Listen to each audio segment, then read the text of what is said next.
Assalamualaikum warahmatullahi wabarakatuh.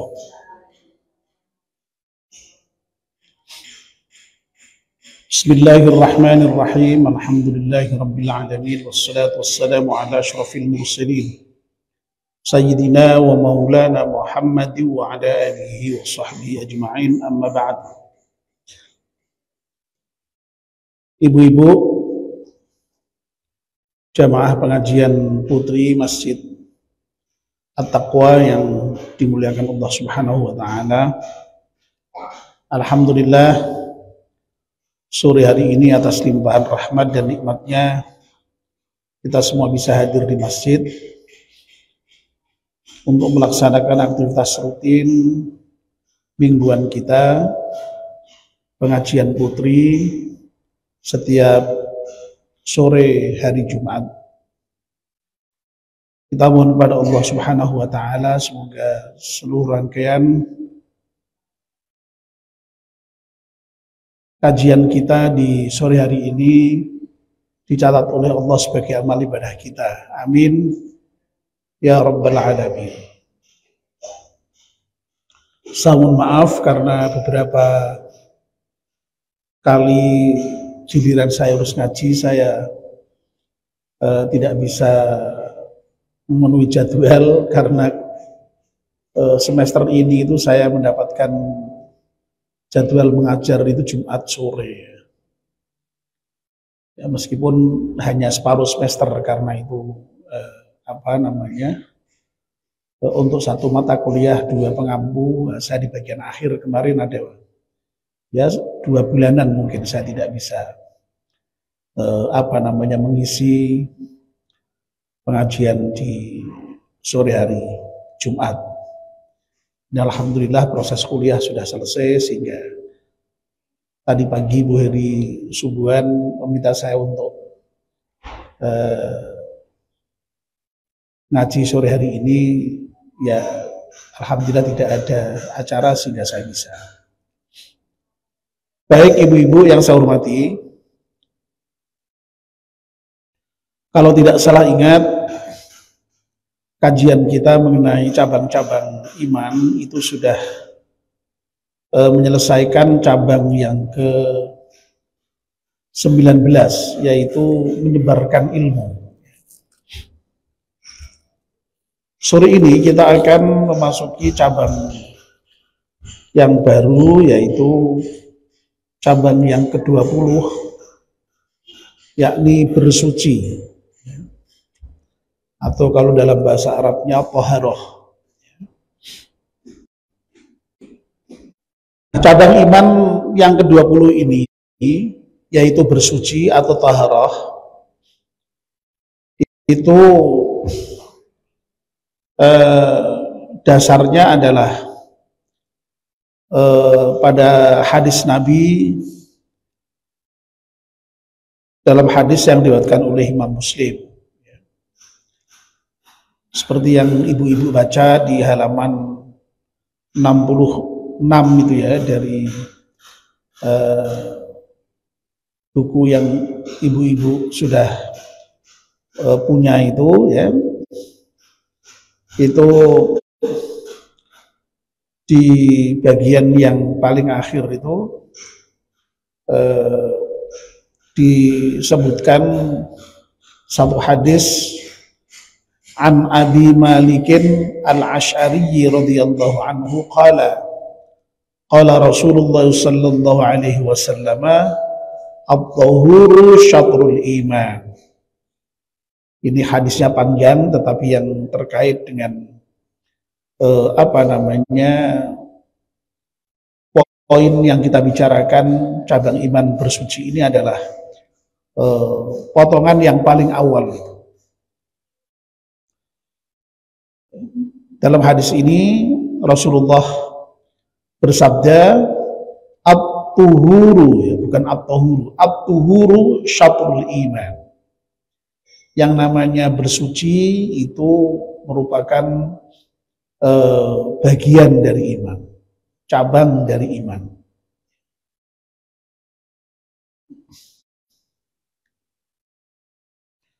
Nah, Dasar yang lain yaitu dari Al-Quran ya. Al-Quran sangat panjang itu ya. Saya bacakan saja. A'udzubillahi minasyaitonirrajim.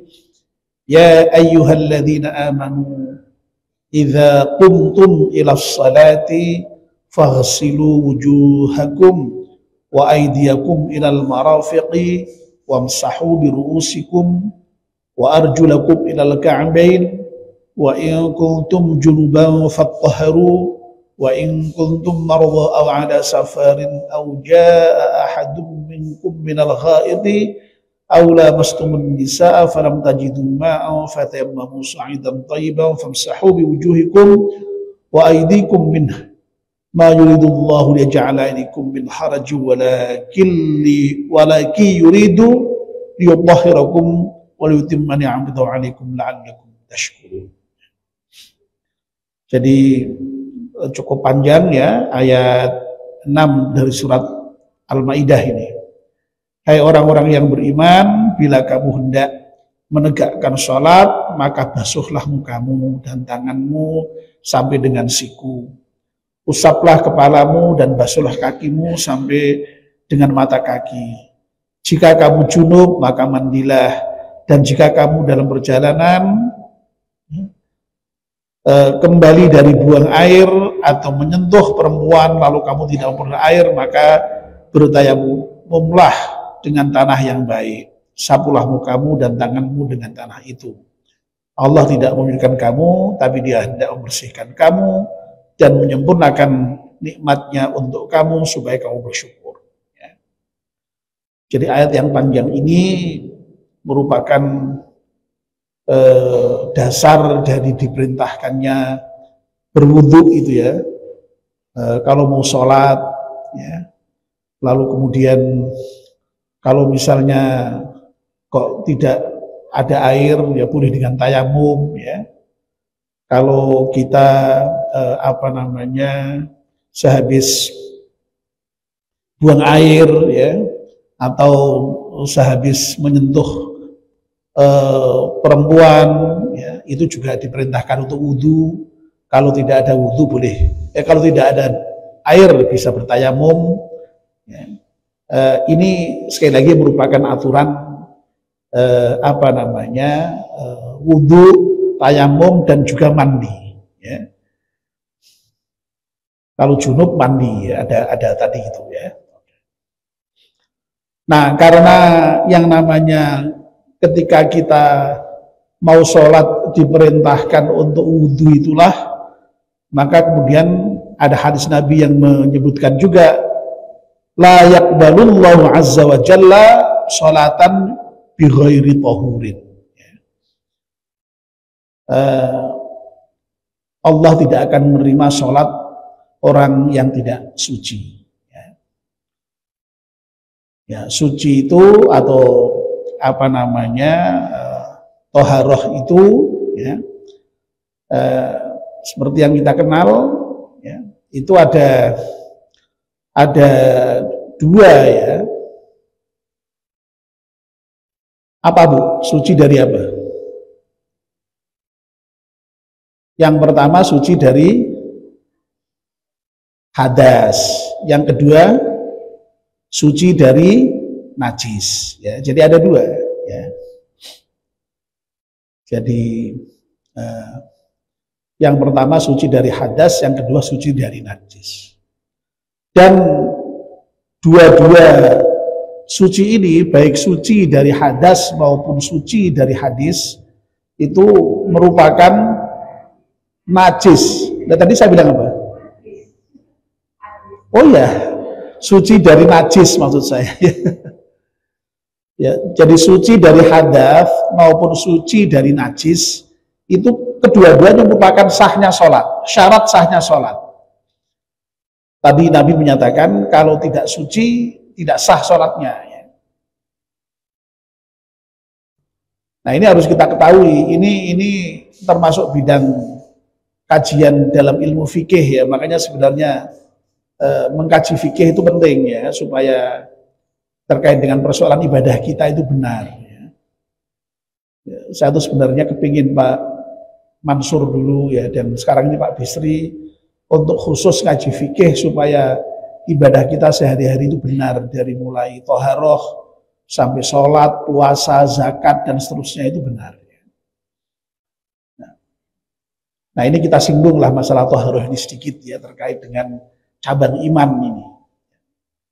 Jadi yang namanya iman itu sekali lagi tidak hanya terkait dengan persoalan konsep-konsep yang terkait dengan hal-hal yang gaib seperti Allah, malaikat, ya, takdir, itu enggak. Ya, iman itu ternyata terkait dengan juga persoalan-persoalan kehidupan kita sehari-hari, ibadah sehari-hari.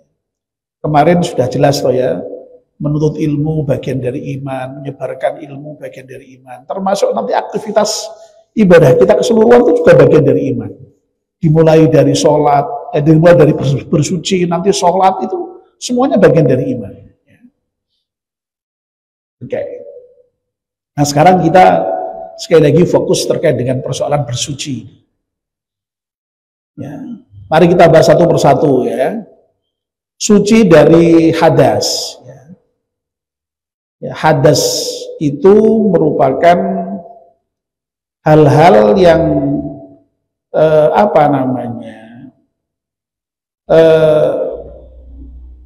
harus dihilangkan dengan cara berwudu dan mandi.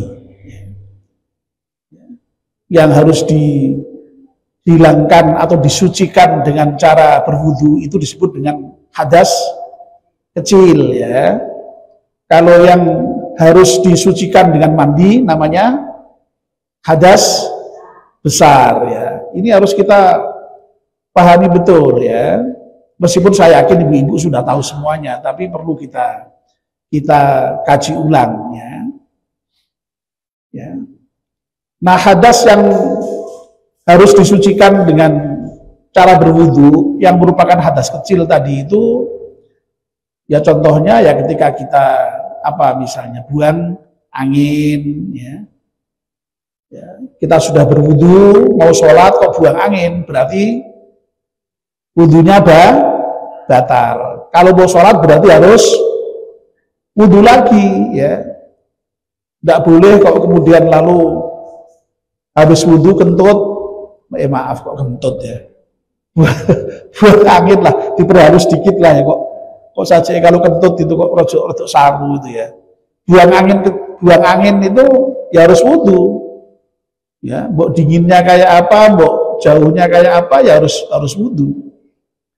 Nah, kalau di sini dekat ya toh, begitu batal langsung dekat ke situ. Nah, kalau ya karena toilet itu banyak sekali di samping-samping masjid itu banyak ya. Kalau makan itu agak keluar jauh. Ya. Ya, agak sedikit jauh ya. Itu wah males lah. Tidak bisa ya. Kalau nggak wudhu ya sholatnya nggak sah. Ya.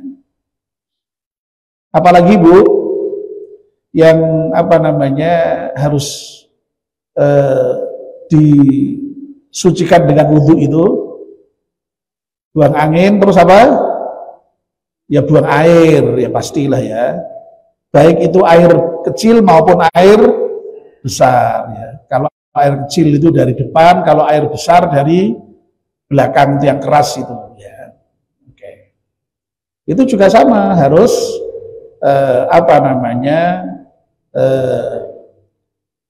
disucikan lagi dengan wudu ya. Apalagi ya, menyentuh perempuan ya, aula mastumun nisa tadi itu ya. Kalau perempuan berarti menyentuh laki-laki. Meskipun untuk persoalan la mastumun nisa itu ada perbedaan pendapat ya. Ada yang menyentuh itu ya dalam pengertian menyentuh, sekedar menyentuh itu. Tapi ada dalam pengertian menyentuh yang khusus, yaitu dalam arti hubungan suami istri. Sehingga bagi yang berpendapat seperti itu ya, kalau bersentuhan ya tidak apa-apa ya. Ada yang berpendapat seperti itu. Nah biasanya kalau kita di Mekah, terutama pas tawaf itu kita pakainya yang bersentuhan tidak membatalkan wudhu. Nah kalau pas di Mekah kok kita menggunakan pendapat yang nyenggol perempuan wudhu, ya kita ya harus wudhu terus. Wong kita selalu bersentuhan, ya, nyenggol saja nyenggol sini ya. Di Mekah biasanya kita apa namanya menggunakan paham yang tadi membatalkan wudhu itu tidak termasuk yang terkait dengan bersentuhan tadi. Tapi dalam kondisi normal biasanya kita menggunakan itu. Ya. Oke. Nah, jadi itu ya beberapa ya, meskipun tidak semuanya, tapi kita ingatkan beberapa yang sudah kita kenal ya. Itu yang membatalkan wudhu, ya. Itu namanya harus disucikan. Nah, cara mensucikannya kalau hadas kecil dengan berwudhu. Nah, kalau hadasnya itu hadas besar, itu disucikannya dengan cara mandi. Mandinya pun juga mandi besar, tidak sekedar mandi ya. Kita itu kan mandi ya biasa setiap hari kan, tapi tidak selalu mandi besar ya. Mandi besar itu ya dengan niat mandi menghilangkan hadas besar dan dengan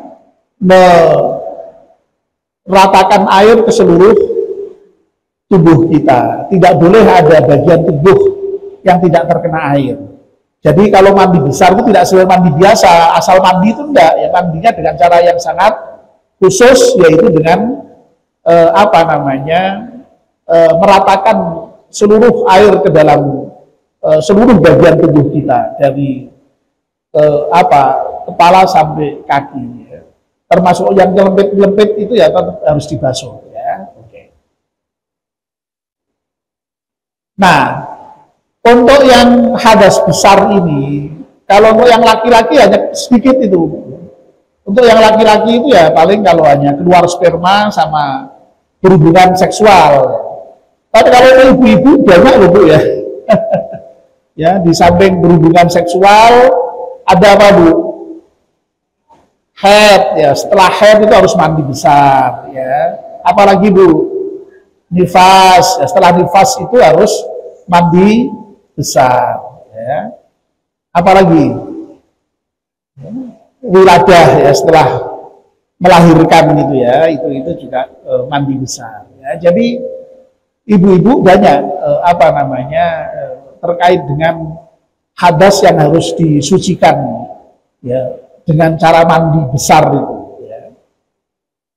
Nah, ini harus dipahami betul ya. Ya, terutama ya kalau misalnya kita punya cucu, kita punya anak masih kecil, itu harus dipahamkan betul terkait dengan persoalan kewajiban-kewajiban keagamaan yang kadang-kadang kalau nggak diperhatikan belum tentu anak itu tahu. Belum tentu anak itu tahu, sehingga perlu diberitahu ya apa saja yang mewajibkan orang itu mandi besar dan bagaimana cara mandi besar itu harus diketahui.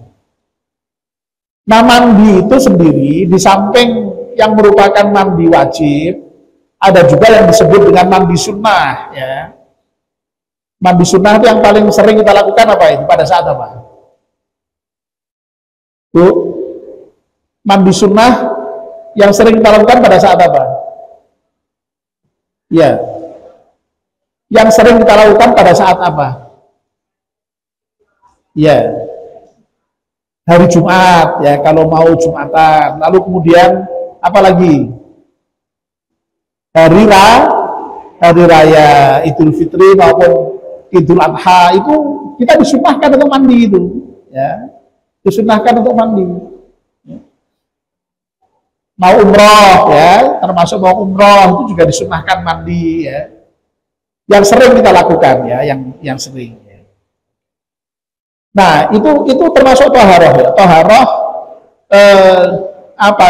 sekali lagi dengan cara mandi karena ada hadas besar tadi itu ya. Nah, kalau hadas kecil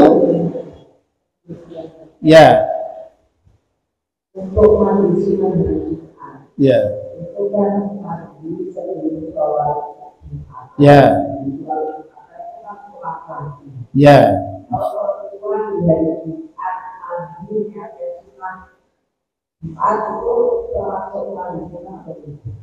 Ya, ya, ya, ya, ya memang apa kalau dilihat dari sisi apa namanya kepentingannya memang yaitu apa namanya mandi itu kan supaya bersih ya. Bersih itu kaitannya dengan persoalan ketika bertemu dengan orang itu supaya tidak bau, supaya nyaman. Makanya tidak hanya disunahkan mandi, juga disunahkan untuk memakai wangi-wangian. Ya. Itu Islam itu mengatur sampai sedemikian rupa. Ya. Tapi kalau misalnya di rumah tidak Jumatan kok mandi juga baik-baik saja. Ya. Baik-baik saja. Ya. Mudah-mudahan tetap dapat pahala. Intinya itu kebaikan itu selalu berpahala. Ya, udah gitu aja ya.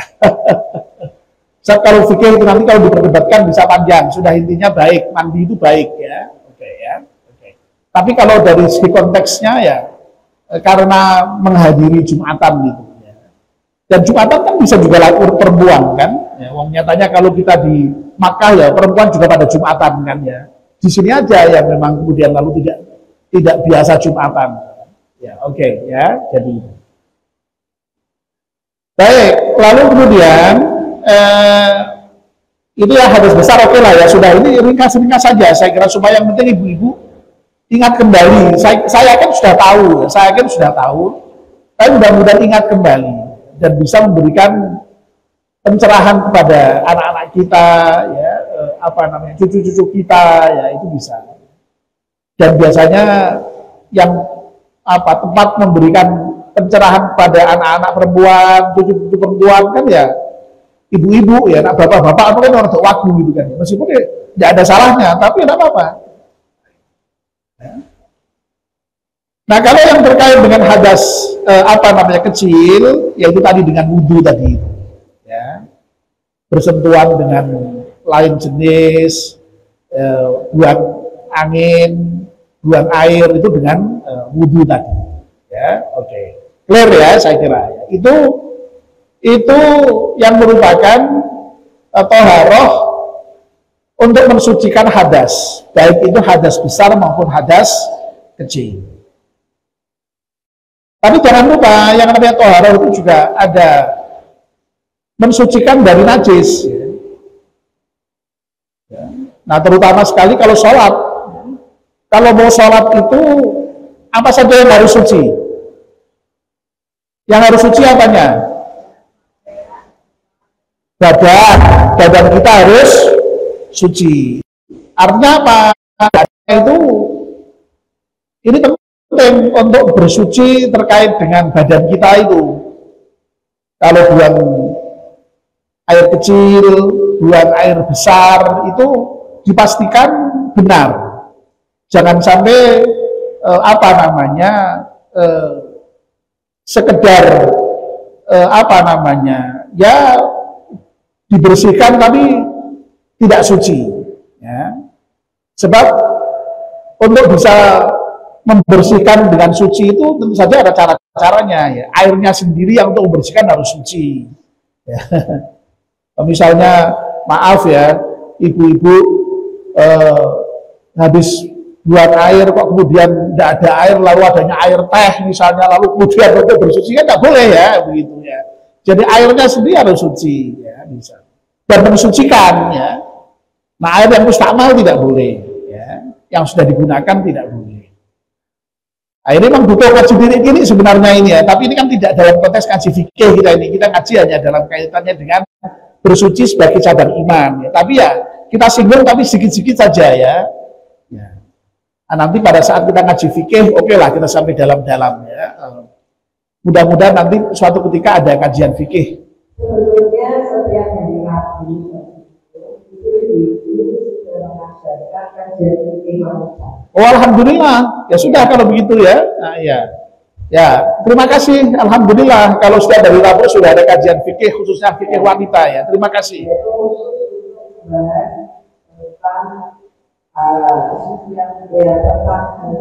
Ya bagus berarti bagus Bu ya terima kasih ya bersyukur saya ya kalau ibu-ibu sudah punya concern punya perhatian untuk ngaji fikih ya dan tolong itu kalau bisa diumumkan supaya bisa diikuti oleh banyak ibu-ibu. Ya, ya oke, baik, baik. Terima kasih ya. Ini luar biasa saya kira, sudah bagus ya. Ya, itu penting sekali ya, penting sekali. Supaya apa namanya? Memang kalau fikih wanita, kalau yang mengajar ibu-ibu sendiri lebih bagus ya. Carilah yang alim dari ibu-ibu lebih bagus ya, karena seringkali bicara apa namanya terkait dengan ya oke ya. Jadi ada yang khas-khas yang saya kira memang bapak-bapak agak nggak pas kalau berbicara ya. Jadi, meskipun kalau ilmu itu sebenarnya ya, siapa aja bisa berbicara ya. Tapi kalau ada ibu-ibu sendiri lebih bagus lagi. Terima kasih Bu Eri infonya. Jadi bagus ya, jadi mengaji fikih.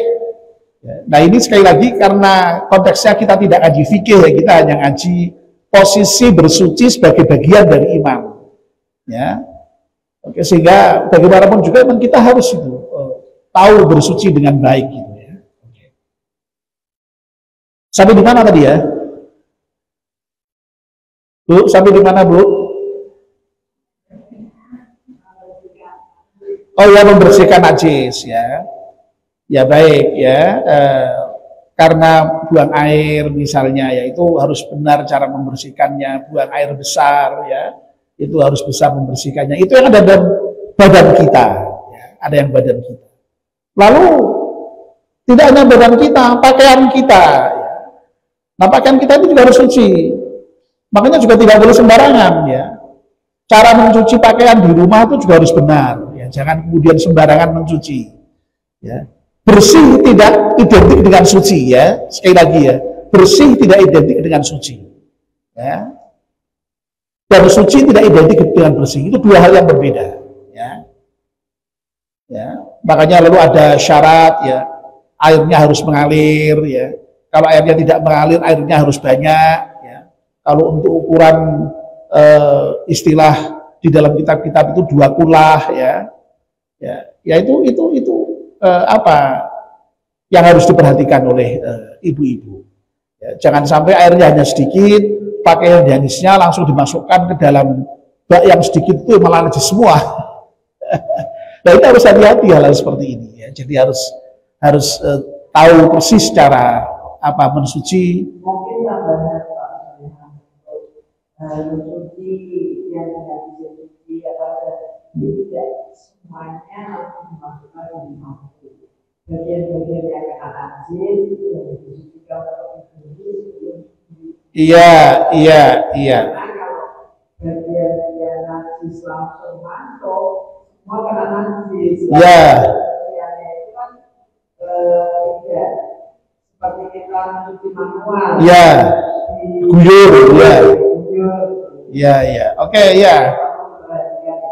Ya, tolong itulah ya diperhatikan hal kecil itu. Nah, repotnya lagi, kadang-kadang kita kan tidak mencuci sendiri. Yang mencuci yang bantu kita kan ya. Lah yang bantu kita enggak tahu itu kan, tahu apa enggak, ya harus diberitahu. Ya. Nanti ganti lagi harus diberitahu lagi. Ya, begitu ya. Jadi harus hati-hati dalam hal mencuci pakaian supaya betul-betul suci itu ya. Karena ini mungkin kalau bapak-bapak tidak kalau ibu terutama karena rahim yang masih aktif, rahim itu kan sering mengeluarkan itu kan najis. Kadang-kadang itu sholat ya tidak membersihkan dulu resik itu kan berarti suci. Kita nggak tahu karena mandi itu keluarnya kan tidak terasa. Nah, itu juga ini perlu memperhatikan. Jadi kalau sholat itu ya dibersihkan dulu semuanya. Termasuk saya itu yang dipakai itu usahakan diganti atau dilepas atau ganti dilepas. Itu menjaga kehati-hatian. Iya, oke ya. Jadi intinya sekali lagi ya, pakaian kita harus suci juga ketika kita mau sholat. Ya. Lalu tempat kita itu juga harus suci. Ya. Makanya kita itu kan, masya Allah ya, ketika dianjurkan sholat di masjid itu kan ya untuk memastikan bahwa tempat sholat kita itu suci. Ya. Kalau di rumah itu kan ya Ya mudah-mudahan sih ya pasti suci juga. Tapi kadang-kadang tadi itu ya, kalau kita masih punya anak kecil lebih-lebih itu kan tidak mudah. Ya, jadi sekali lagi tempat dipastikan suci. Ya kalau tidak yakin ya makanya kemudian pakai sajadah dan segala macam itu dalam rangka untuk mensiasati supaya dipastikan tempatnya suci. Jadi sekali lagi ya untuk yang terkait dengan apa namanya kesucian dari najis itu menyangkut apa? Badan, lalu pakaian dan tempat kita, ya itu harus suci juga. Nah kalau tidak, itu sekali lagi sholatnya menjadi tidak sah. Wong itu memang menjadi syarat sahnya sholat. Jadi sholat itu sah, ya sah kalau kemudian sekali lagi memenuhi syarat-syarat tadi, ya.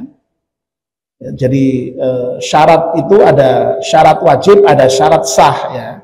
Nah yang suci dari hadas, suci dari najis itu bagian dari syarat sahnya sholat. Ya. Syarat sahnya sholat. Ya itu. Ini apa namanya? Sekali lagi dua hal tadi ya, yang namanya suci dari hadas dan suci dari hadis. Kok hadis lagi ya? Suci dari najis, maksud saya kok suci dari najis itu merupakan syarat sahnya sholat ya. Nah ibu-ibu yang apa namanya perlu juga kita ketahui ya, ini penting untuk juga diketahui bahwa yang namanya bersuci ya, apa yang sudah kita lakukan tadi itu boleh dikatakan namanya suci dari aspek lahiriah ya, badaniah ya. Ya, jadi apa namanya suci hadas, suci dari najis itu terkait dengan persoalan lahiriah ya. Nah, belum lagi kalau kita berbicara mengenai suci secara batiniah, suci secara kejiwaan, bukan yang secara lahir. Ya, ini sudah hal yang lain lagi ya. Ya meskipun sebenarnya ketika kita itu apa namanya bersuci dengan wudhu, mandi itu pun sebenarnya diharapkan ya kita menyadarinya betul ketika berwudhu, ketika apa namanya mandi itu ya mudah-mudahan seluruh hal-hal yang negatif dalam diri kita itu ya ikut rontok begitu ya, ikut hilang begitu ya. Ya. Jadi ketika kita berumur gitu ya mudah-mudahanlah lisan kita itu ya suci juga ya, tidak semata-mata suci dari segi fisik, katakanlah lisannya menjadi bersih, tidak ada kotoran ya, tapi ya mudah-mudahanlah dengan berkumur itu ya penyakit-penyakit yang terkait dengan penyakit lisan itu juga hilang ya. Kan begitu ya harapannya itu. Tapi kadang-kadang kita tidak menyadari itu, ya wudhu asal wudhu begitu saja. Tapi cobalah dibayangkan ya ketika wudhu itu sekaligus juga dalam kerangka untuk apa namanya menghilangkan dosa-dosa yang terkait dengan lisan kita. Ketika misalnya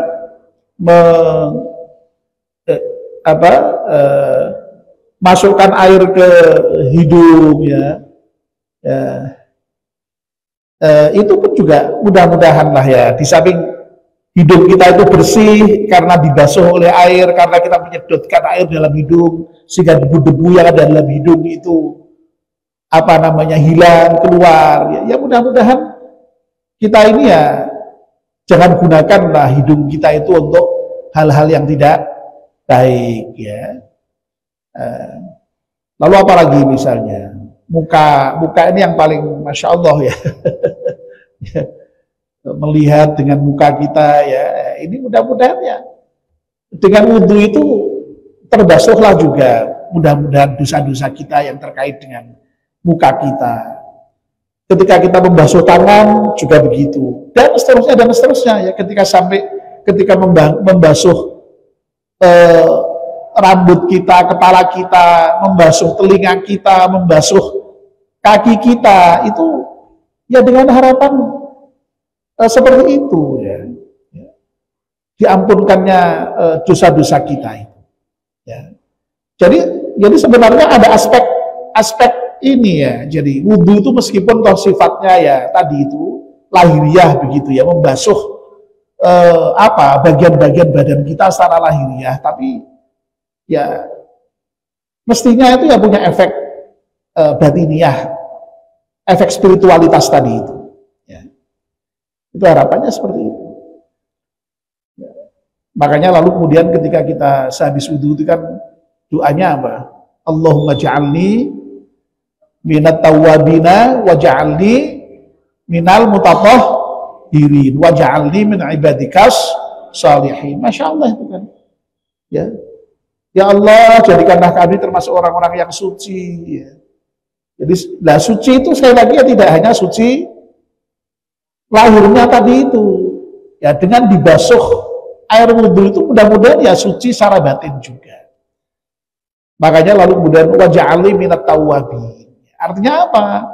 Ya kita itu mohon untuk dijadikan sebagai orang yang bertaubat. Ya artinya ya setelah wudhu itu harusnya ya ojo ganti terus digudake bosen ya nah menah gitu terus sakwise di resiki iki ojo dienggo hal yang tidak baik lagi. Idealnya loh, ini kita bicara masalah ideal ya. Tapi seringkali kan memang kita itu sok tidak sadar ya, wudhu itu ya pokoknya asal wudhu begitu saja, tidak ada penghayatan yang sampai ke situ. Nah harusnya ketika wudhu itu ya ada penghayatan yang seperti itu. Ya. Dengan begitu lalu kemudian ibadah yang dilakukan itu bermakna ya, sehingga kemudian lalu yang namanya ibadah itu bisa mencegah dari perbuatan yang tidak baik ya, seperti itu. Karena sehabis ibadah disadari bahwa setelah itu tuh ya mudah-mudahan tidak melakukan lagi ya. Waj'alni min ibadikas shalihin, ya Allah jadikanlah aku termasuk orang-orang yang soleh ya, orang yang soleh, orang-orang yang baik ya, yang senantiasa taat kepada perintah Allah ya. Jadi sekali lagi meskipun tadi merupakan katakanlah toharoh yang bersifat lahiriah, tetapi sungguhnya ada sifat yang batiniah ya, ada unsur batiniahnya. Dan memang yang namanya membersihkan itu, mensucikan itu yang oleh Allah tuntut itu tidak hanya membersihkan lahiriah, ya juga batiniah. Dalam surat apa itu yang kita hafal semua saya kira itu surat Asy-Syams dia, wa nafsin wa ma sawwaha fa'alhamaha fujuraha wa taqwaha qad aflaha man zakkaha wa qad khaba man dassaha. Dan demi jiwa yang Allah telah menyempurnakan jiwa itu, yang kemudian dalam jiwa itu diilhamkan fujur ya, yang buruk dan takwa ya. Jadi memang kita itu oleh Allah sebagai manusia, dalam jiwa kita ini kan memang ada sisi positifnya, ada sisi negatifnya ya, sejak awal begitu memang ya. Tapi bukan berarti lalu kemudian kita itu berdalih karena memang Allah sudah mendesain dalam diri manusia itu ada potensi negatif, ada potensi positifnya, lalu kemudian kita ngeles. Nah memang sudah sejak dari sononya manusia itu kufur, manusia itu angkuh, manusia itu suka berdebat, manusia itu suka mengeluh. Nah, itu kan sisi negatif manusia itu, ya. Bukan berarti kamu itu kemudian dibiarkan, ya. Dengan alasan karena itu memang sudah begitu dari sononya, enggak. Allah kemudian menjelaskan qad aflaha man zakkaha wa qad khaba man dassaha. Sungguh berhasillah, sungguh sukseslah, sungguh bahagialah, ya, orang yang mau mensucikan jiwanya itu, dan sungguh merugi orang-orang yang mengotorinya. Ya. Makanya lalu di dalam Islam itu ada konsep apa yang disebut dengan tazkiyatun nafas itu, ya, mensucikan jiwa itu. Jadi jiwa itu harus disucikan, memang ada upaya untuk mensucikan jiwa kita itu. Ya. Ya.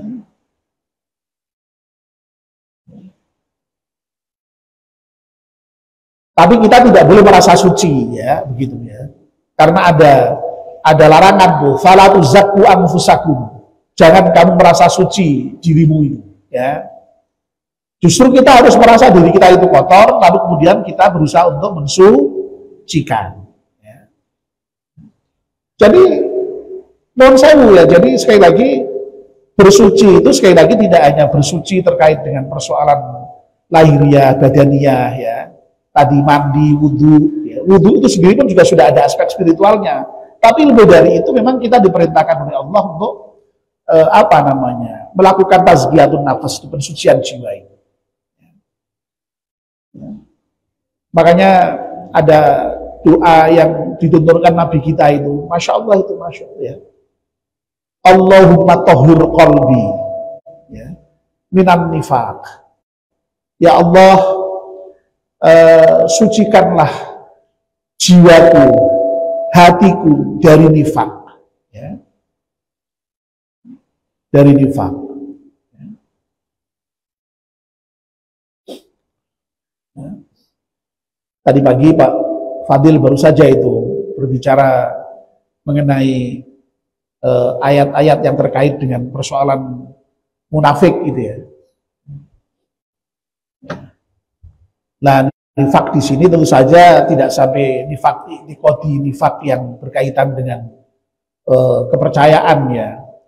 Kalau nifak itikodi itu ya nifak yang atau munafik yang memang merupakan keyakinan, ya, memang sudah betul-betul janjinya tidak iman, tapi hanya sekedar lahirnya menyatakan iman.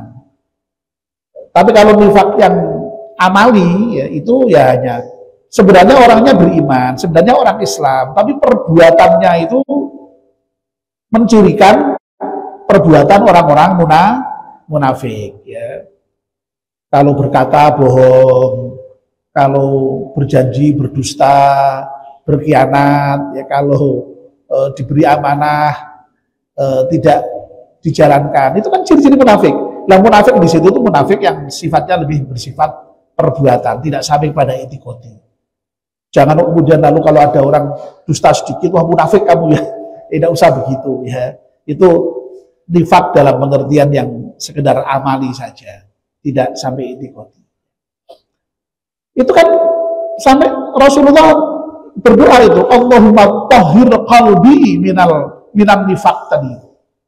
Berarti kan yang namanya bersuci itu tidak hanya sekedar berkait dengan persoalan lahiriah, ya, juga menyangkut persoalan yang sifatnya batiniah itu tadi, yang sifatnya batiniah, menyangkut jiwa, menyangkut batin kita, ya. Nah, kalau misalnya dalam hadis itu yang disebut hanya nifak terkait dengan hati, ya, itu kan panjang itu doanya itu. Allahumma tahhir qalbi minan nifaq wa amali minar riya, ya, wa lisani minal kadzib, ya, wa aini minal khiyanah, fa innaka ta'lamu kha'inatal a'yun wa ma tukhfis sudur, ya. Ini doa ini kayaknya dulu sudah pernah saya baca itu di kajian subuh ketika berbicara tentang doa-doa yang penting dari Nabi itu, ya. Jadi kita itu minta itu diajarkan Nabi itu untuk berdoa supaya hati kita dibersihkan dari nifak tadi itu. Nifak itu lain apa yang diucapkan dengan lain apa yang ada di dalam hati, itu nifak ya. Makanya orang munafik itu definisinya orang yang luarnya sih menyatakan Islam, tapi sebenarnya dalam hatinya kufur, tidak iman kepada Allah Subhanahu wa taala. Itu yang disebut dengan nifak i'tiqadi tadi, itu nifak kepercayaan tadi. Tapi memang ada nifak yang amali. Amali itu ada perbuatan aja seperti orang munafik, tapi sebenarnya orang Islam, dan ketika dia punya ciri-ciri itu tidak otomatis selalu menjadi kafir, itu enggak. Ya, itu yang dimaksud nifak amali, itu yang tadi pagi dijelaskan Pak Fadil. Ya. Nah, kita minta dijaga itu dari sifat nifak itu hati kita. Nah, lalu amali minar riya. Jadi, ya Allah juga bersihkan amalku itu dari riya. Ya. Itu ya kalau mau dilengkapi ya doanya ya wa tahhir amali minar riya, bersihkan amalku itu dari riya. Ya berarti jangan sampai riya kan ya. Riya itu kan juga penyakit hati juga. Riya penyakit hati ya. Walisani minal kadhib. Bersihkan juga lisanku dari berbuat dusta, berbohong. Ya. Ya. Lalu wa'aini minal khianah, dan bersihkan juga mataku itu dari khianat. Loh, mata kok khianat? Loh, iya, mata itu bisa khianat juga ya. Dengan apa namanya itu? Apa istilahnya itu ya? Dengan kode-kode tertentu, dengan kerdipan-kerdipan tertentu itu kan bisa. Ya, itu.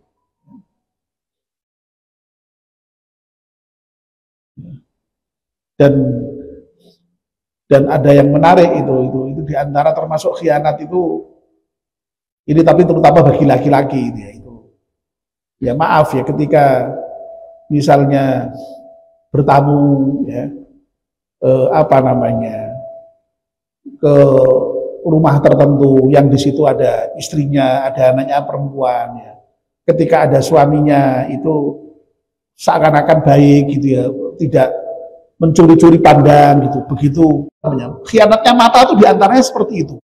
Masya Allah. Saya baca penjelasan apa yang dimaksud dengan khianatnya mata itu seperti itu diantaranya contohnya itu. Menarik sekali itu ya. Loh, kalau seperti itu Masya Allah, itu saya kira banyak itu yang melakukan hal seperti itu ya. Bisa juga ibu-ibu juga begitu, itu tidak hanya perempuan, tidak hanya laki-laki, mungkin sama juga ya mungkin ya. Ya. Masya Allah itu ya. Itu kita minta disucikan dari itu semua. Ya. Loh, berarti kan apa? Nah, bersuci itu ternyata spektrumnya luas sekali ya. Spektrumnya luas sekali itu berarti. Ya. Spektrumnya luas sekali ya. Masya Allah ya. Gimana?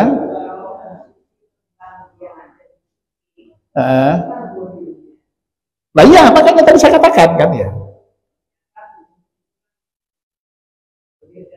Makanya tadi saya katakan, setelah saya menjelaskan tadi bersuci dari hadas, dari najis, itu jari-jari baru bersuci secara lahiriah gitu loh.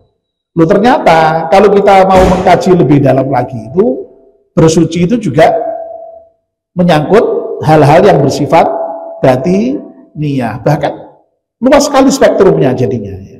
Nah, kalau kita baca hadis itu kan berarti kan ya luas sekali, orang kita minta disucikan hati kita dari nifak, disucikan amal kita dari riya, disucikan lisan kita dari berdusta, disucikan mata kita dari khianat. Itu kan ya luas sekali spektrumnya sebenarnya. Dan apa namanya, ya saya kira semua penyakit hati, tidak hanya riya, tidak hanya nifak kan ya. Semua sifat yang buruk-buruk, takabur, apa itu juga semuanya ya harus disucikan juga kan ya. sombong. Intinya apa ya? Semualah penyakit hati itu kalau bisa kita terhindar dari itu semua. Makanya kita mohon sampai ditentukan Nabi untuk berdoa itu.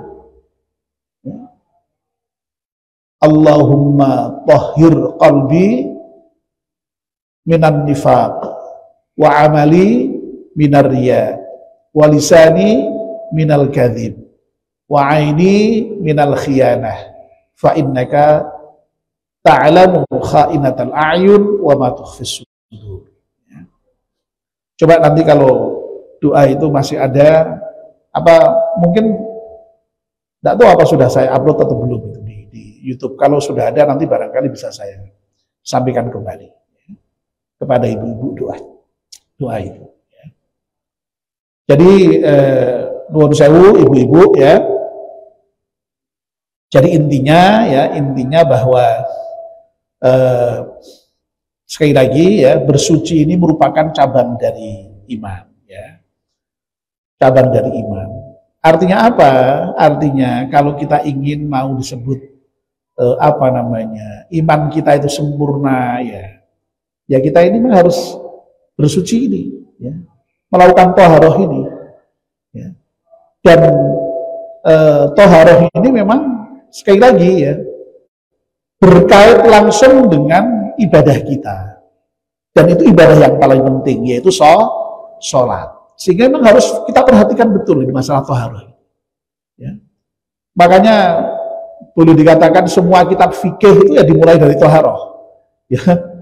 Kitab fikih yang jelimet-jelimet, yang panjang-panjang, yang besar-besar sekalipun biasanya dimulai dengan toharoh itu sebelum sholat ya. Sebelum persoalan sholat, mengenai ibadah yang paling penting itu toharoh pasti dibicarakan lebih dulu. Karena apa? Karena toharoh ini menjadi syarat sahnya sholat. Kalau toharohnya tidak benar, sholatnya juga tidak benar ya. Makanya Masya Allah ya, harus hati-hati betul ya terkait dengan persoalan toharoh ini. Nah sekali lagi, toharoh itu dari mulai tadi itu, suci dari najis. Mungkin ibu-ibu sudah pernah dengar ya itu ya, bahwa Nabi itu pernah ya berjalan ya, melewati satu kuburan. Nabi berhenti ya. Karena apa? Karena Bu mendengar jeritan tangis di kuburan ya. Loh kok Nabi kok keruh ya? Ya Nabi ya diberitahu oleh Allah Subhanahu wa taala. Ternyata apa persoalannya? Nah, ternyata persoalannya adalah karena persoalan ketika bersuci itu yang tidak benar. Terkait hanya dengan persoalan bersuci istinja itu Bu ya, membersihkan kotoran itu ya, baik karena hadas, baik karena buang air kecil maupun buang air besar. Masya Allah. Jadi sekali lagi sangat penting ya bersuci ini sehingga menjadi cabang iman. Loh, kalau sholat jelas ya, sholat pasti menjadi cabang iman ya, menjadi bagian dari iman ya, karena bersuci itu merupakan syarat saja sholat, berarti ya bersuci menjadi cabangnya iman juga begitu. Dalam masalah ibadah itu kan ada kaidah ma la yatimul wajib illa bihi fahuwa wajib. Jadi kalau sempurnanya yang wajib itu karena sesuatu, kalau tidak ada sesuatu itu tidak sempurna, maka yang menyempurnakan sesuatu tadi itu juga hukumnya wajib. Sholat wajib, jelas ya. Sholat hukumnya wajib. Ya. Bersuci termasuk wudhu ya, itu menjadi syarat sahnya sholat, maka wudhu menjadi wajib gitu. Oleh karena itu Masya Allah harus hati-hati betul ya, termasuk mandi tadi itu ya, itu juga menjadi wajib. Dan sekali lagi ya, karena ini merupakan cabang iman, kalau kita itu ingin iman kita itu lalu kemudian ya tadi ya sempurna gitu ya. Ya, makanya ya ini pun harus dipenuhi. Nah inilah pentingnya ngaji cabang-cabang iman tuh di situ. Saya sudah berkali-kali mengatakan ya, nanti ibu-ibu itu punya list itu ya, cabang iman itu yang ada berapa ini ya, sampai yang terakhir ini ada 70 berapa ini yang terakhir 77 ini ya. 77 kalau perlu di list itu ya. 70, oh iya ya ini sudah 77 ya di judul bukunya ini ya, sudah 77 ya. 77 cabang iman itu alhamdulillah cabang yang pertama iman kepada Allah masuk, iman kepada malaikat masuk, iman kepada nabi-nabi masuk, iman kepada hari akhir masuk ya. Entah kualitasnya seberapa kan bisa bermacam-macam, tapi intinya sudah masuk ya misalnya ya. Terus sampai kemarin yang sudah kita bicarakan ya, mencintai Allah masuk, takut kepada Allah masuk, berharap kepada Allah masuk, mencintai Nabi masuk, ya mengagungkan Nabi masuk, menuntut ilmu masuk, menyebarkan ilmu masuk, ya. Begitu ya. Sehingga ya Allah alhamdulillah kok masuk semua ya, bersyukurlah kita ya bisa. Oh ternyata ini kok belum saya ya, atau kurang ya. Nanti masuknya itu juga masuknya ini sudah sungguh-sungguh apa sudah tebel atau masih tipis atau masih sedang ya. Kita koreksi sendiri, kita evaluasi sendiri ya. Ya, lebih-lebih di awal tahun atau di awal tahun. Ini menjelang akhir tahun ya, menjelang awal tahun itu bagus kan ya untuk melakukan evaluasi. Ya, untuk mengevaluasi. Nah sehingga ya mudah-mudahan lah kita itu dengan mengaji cabang-cabang iman itu ini lalu kemudian tahu ternyata cabang-cabang iman itu banyak sampai ada 77 tadi itu ya. Mudah-mudahan kita semua bisa masuk semuanya itu di dalam keseluruhan cabang-cabang iman itu. Atau dengan kata lain ya mudah-mudahan nanti seluruh cabang-cabang iman itu sudah kita amalkan semua. Amin ya rabbal alamin ya. Saya kira sampai di sini ya untuk kajian kita mengenai bersuci, cukup satu pertemuan. Sekali lagi mudah-mudahan kita dengan mengaji ini menjadi semakin paham terkait dengan ajaran-ajaran agama kita, khususnya terkait dengan cabang iman. Mudah-mudahan dengan cara seperti ini iman kita menjadi lebih baik, lebih sempurna, lebih mantap ya. Dan pada gilirannya mudah-mudahan juga amal kita itu menjadi lebih baik juga. Karena hubungan antara iman dan amal itu memang sangat kuat ya. Insya Allah kalau orang imannya kuat, amalnya baik ya. Mudah-mudahan. Amin ya rabbal alamin. Mari kita akhiri kajian kita dengan doa penutup ya. Bismillahirrahmanirrahim. Wal 'ashri innal insana lafi khusrin illa alladhina amanu wa 'amilus salihati wa tawassaw bil haqqi wa tawassaw bis sabr. Subhanakallahumma wa bihamdika asyhadu an la ilaha illa anta astaghfiruka wa atubu ilaik. Wassalamualaikum warahmatullahi wabarakatuh.